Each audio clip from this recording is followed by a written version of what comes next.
৯ মাস বন্ধ থাকার পর কক্সবাজার সেন্ট মার্টিন নৌরুটে পর্যটকবাহী জাহাজ চলাচল শুরু হয়েছে। মৌসুমের প্রথম দিন সোমবার ভোর ৭টায় শহরের নুনিয়াছড়া বিআইডব্লিউটিএ জেটি ঘাট থেকে ১,১০০ জন পর্যটক নিয়ে দ্বীপের উদ্দেশ্যে রওনা হওয়া MV-12 আউলিয়া, কর্ণফুলী ও কিয়ারি সিন্দবাদ নামে ৩টি জাহাজ।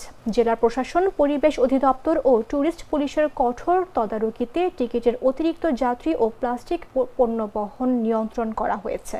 সচেতনতার অংশ হিসেবে প্রথম দিন যাত্রীদের অ্যালুমিনিয়ামের পানির বোতল সরবরাহ করা হয় বলে জানিয়েছেন জেলার প্রশাসক MM মান্নান। সকালে জেলা প্রশাসকের সঙ্গে অতিরিক্ত জেলা ম্যাজিস্ট্রেট মোহাম্মদ শাহিদুল আলম, কক্সবাজার সদরের UNO নীলুফা ইয়াসমিন চৌধুরী, ট্যুরিস্ট পুলিশের কক্সবাজারের প্রধান অতিরিক্ত DIG আপিল মাহমুদ সহ সংশ্লিষ্টরা ঘাটে এসে পর্যটকদের অভিবাদন জানান ও সরকারি নির্দেশনা তদারকি করেন। এদিকে সরকারি 12 নির্দেশনা মেনে সোমবার থেকে 31 জানুয়ারি পর্যন্ত পরবর্তী 2 মাস সেন্ট মার্টিনের পর্যটকদের রাত্রি যাপনের সুযোগ থাকছে।